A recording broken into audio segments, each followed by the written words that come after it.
Welcome to this Authors in Conversation session.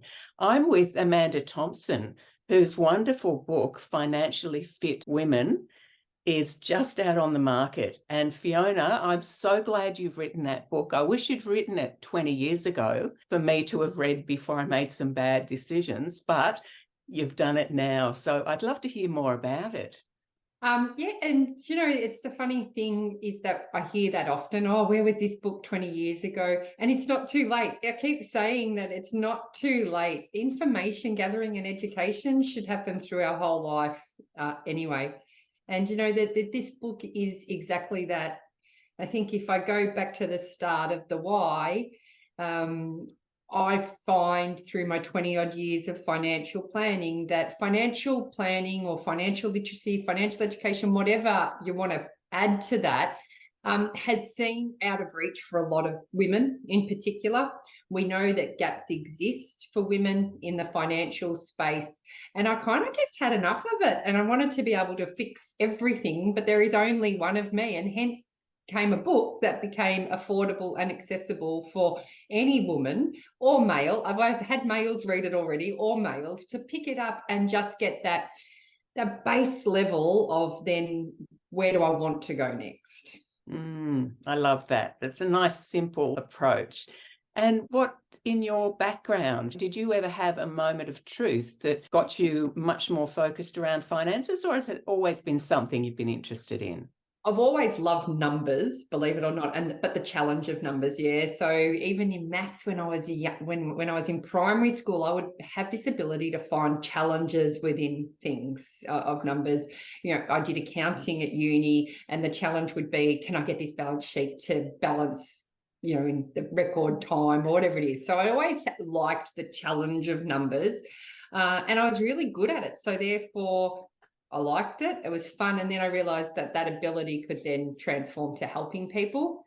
But I think for me, where the specialty of women's literacy came into play is I found myself as a single mum of 2 kids having to start again from scratch. I was in a really good job, but all of a sudden that job had to provide for 3 of us. And then I got sick, and then I had no job. And then I really had to start from scratch again. So throughout the book, there are snippets of my personal lived experience that then transform into the information that I think is important for people to understand. Fantastic. And is this what you do as a business as well? You're helping people in this way? It is. And so my book name's Financially Fit Women. So it's probably no surprise that my business name is Endurance Financial. So when I'm not doing all things financial, I'm running I'm competing in triathlons, so endurance sports. So therefore, the fitness concept meets money quite well for me. Fantastic. Now, tell me about some of the trickier people you've had to work with. Do you know the lack of knowledge? The lack of knowledge is a real challenge in itself, because you'll get one of 2 things happening.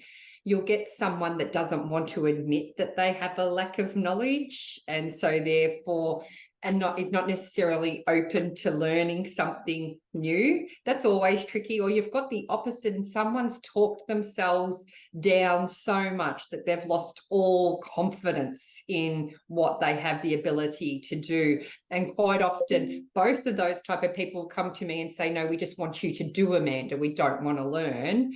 And I just don't believe in that. You will never create a healthy habit for yourself, whether it's in fitness or money, if you're not proactively involved in the decision-making process and then the practice of that. So that's always tricky when people just want to close their eyes and someone else to do all the work for them. Got it, yes. So I guess you're covering that in the book. What's your favourite chapter in the book? Do you know, the first one about setting money goals is probably my personal favorite, because I think it's the part that differs a lot from what's out there. And I have this belief that you have to know what your personal goals are, and they have to be aligned to your values before you can even go and set money goals. Because if you aren't aligning your personal goals to your personal values, you won't have that positive energy to go and achieve the successes that you're after. If you just put a dollar figure in without it being uniquely related to something personal or your values, you won't have healthy money habits going forward. And I think just talking around that and maybe dispelling some myths around what money goals truly are and how to create money goals, I like that part of the book. And the second part isn't my favorite because you're talking about, unfortunately, death, but the estate planning part of the book I think is one of my favorites, because I don't think there's enough conversation around what we should be doing to take care of our families and our loved ones in the now, to protect them from the unfortunate events that will one day occur to all of us. And it's interesting you mentioned that, because I hadn't been thinking that would be something that you covered. But why wouldn't that be something that you covered? That is indeed a really important matter. It is. The book's kind of, it's chronological in that we call it, money goals, and money for today and money for tomorrow and money for your family and money for retirement. So it's all around the different aspects of money in someone's life, and your legacy or your estate is a part of that. And I've seen a lot of despair. Money and death and emotion do not mix in any way, shape or form. And if you want to protect your loved ones from having to go through that, you need to really look at your estate planning now as well. You mentioned earlier about people who don't even feel they have the confidence, or, for whatever reason, they're not, and I'll put it this way, not ready to hook up with a coach like you. What's a great thing about a book is it's almost a safe space. Absolutely. It's almost, they can go through it, they can get a little bit more confident through reading and familiarizing themselves with the material. So I think that's a really great gift that you're putting out there now. It is, and I talk about empowering and empowering women in particular and giving them the confidence, and that's exactly what I want this to do. Is that I believe that anyone at any time in their life can go and seek further advice, but this book will then give the base for you as an individual to go, this is actually where I do want assistance, or this is where I am falling down, or I do understand this part, but I want to understand this part more. So it is very much a safe space. It's got practical exercises throughout it as well. So you can basically audit several areas of your money life behind the scenes without having to be embarrassed necessarily going to talk to someone about what you do or don't understand. So it's very practical exercises in each section that you can do to set some goals for yourself as well. Excellent. And now on this question of goals, because you've had that big, hairy, audacious goal of writing a book, which you've done now, and I know you've pushed through some barriers to get that done. What are the other goals that you have for the book in particular? Oh, look, I would love to be able to transfer this book all over the world to women that require it. The issue that we have is there's some very Australian-centric things in there, like superannuation, for one, is very Australian-centric, and so, some of our tax and things like that. But I would love to be able to get this far and wide, because the underlying concepts are real for every single woman in the world.